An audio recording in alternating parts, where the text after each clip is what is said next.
Oke, shalom. Kali ini saya mau berbagi kesaksian, juga sharing tentang perkataan yang kasar, perkataan yang kotor, perkataan yang sembrono. Jadi kalau teman-teman pernah berkata-kata demikian, teman-teman sebaiknya menonton video ini. Oke, langsung aja. Jadi kesaksian saya beberapa hari yang lalu, ketika saya jalan-jalan dengan teman-teman, saya mendengarkan kata-kata kasar yang diucapkan oleh teman-teman saya, dan kata-kata itu seperti sudah menjadi kebiasaan ketika mengobrol, ketika berdiskusi, dan saya mencoba untuk terus mengendalikan diri saya untuk tidak ikut-ikutan waktu itu. Karena ketika kita mendengarkan hal-hal demikian, kedagingan kita itu ingin kita untuk melakukan hal yang serupa, ingin kita mengatakan hal-hal yang kasar juga, yang kotor, seperti itu. Dan di sisi kedua, kalau kita tidak tahan, maka kita akan kelepasan dan seperti halnya kita merasa kita beda sendiri dari mereka kalau kita tidak melakukan itu. Jadi cara kita beradaptasi ialah kita melakukan hal yang demikian, berkata kasar, juga ikut berkata-kata yang kurang baik, padahal itu salah. Artinya kita mau membuat diri kita nyaman dengan mereka, sehingga kita tidak dicap sok suci, kita tidak dicap sok agamawi, seperti itu.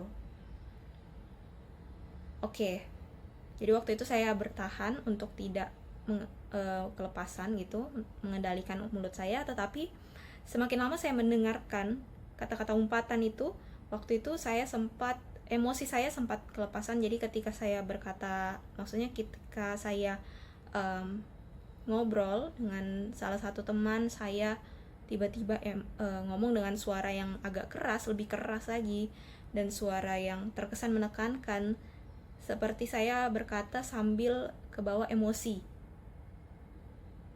Ada di kitab Amsal pasal berapa ya, pokoknya di kitab Amsal itu mengatakan bahwa ketika kita mendengar perkataan yang pedas, maka itu akan membangkitkan amarah kita. Jadi hati-hati buat teman-teman juga, jangan mudah terpancing. Dan di situ saya tahu saya salah. Jadi saya merasa seperti ada yang meliputi diri saya, amarah, kekesalan, seperti itu. Jadi saya keesokan harinya setelah hari itu saya jatuh sakit itu, dan dari situ saya punya banyak waktu untuk melakukan saat teduh, untuk berdoa, untuk baca firman Tuhan, dan saya juga mengintrospeksi diri saya. Apa sih kesalahan saya? Apa sih yang membuat saya tidak nyaman saat ini? Seperti ada yang meliputi diri saya, membuat saya tidak tenang dari dalam.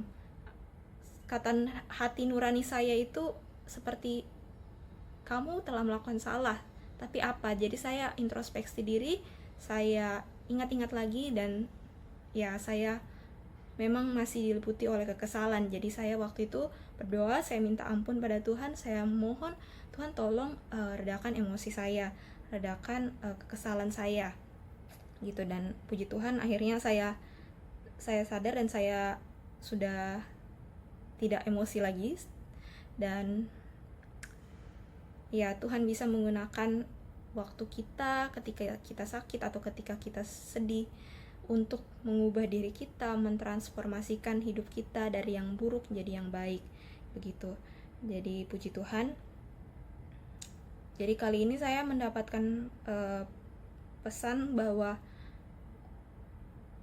anak-anak muda di Indonesia, khususnya saudara seiman,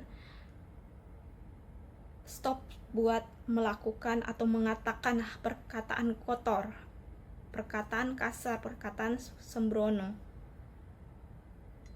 Kita mau menunjukkan sisi Tuhan, bukan? Kita mau menunjukkan terang. Kita mau jadi garam dan terang. Saya banyak melihat bio atau profil di sosial media, khususnya anak-anak muda yang menuliskan ayat-ayat firman Tuhan, entah salah satunya yaitu menjadi garam dan terang, ataupun hal-hal lain yang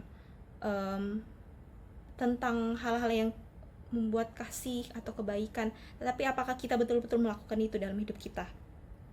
Coba diingat-ingat lagi, apakah kita betul-betul mencoba untuk terus memperbarui diri kita, pikiran kita.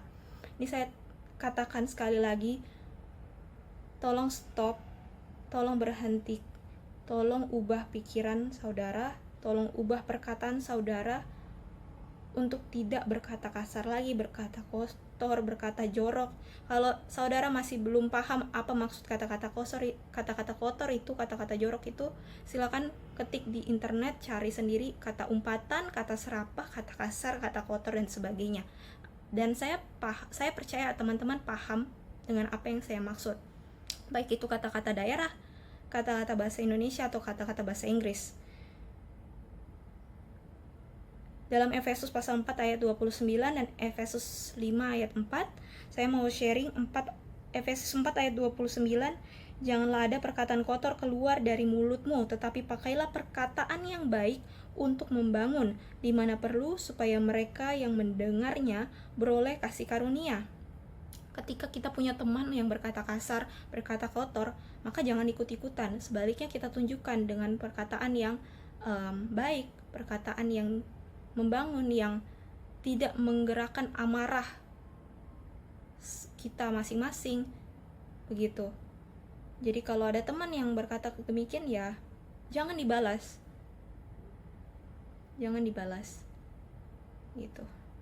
Dan Efesus pasal 5 ayat 4, demikian juga perkataan yang kotor, yang kosong, atau yang sembrono, karena hal-hal ini tidak pantas, tetapi sebaliknya ucapkanlah syukur. Karena hal-hal ini tidak pantas. Di situ sudah ditulis tidak pantas. Kalau udah tidak pantas, kenapa kita masih melakukannya? Nah, maka dari itu, ketika kita melakukannya, pasti teman-teman juga merasa ada hal-hal yang mengganggu dari dalam diri kita, yang ingin mengatakan itu salah gitu. Jangan lakukan itu, jangan katakan hal-hal kotor itu. Berarti hati nurani kita tidak terima ketika kita mengatakan hal-hal yang tidak baik.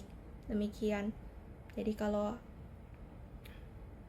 sudah begitu, maka teman-teman harus sadar, teman-teman lebih peka lagi, kita harus lebih peka lagi dengan suara Tuhan, dengan Roh Kudus Tuhan yang menuntun kita untuk menjadi lebih baik lagi.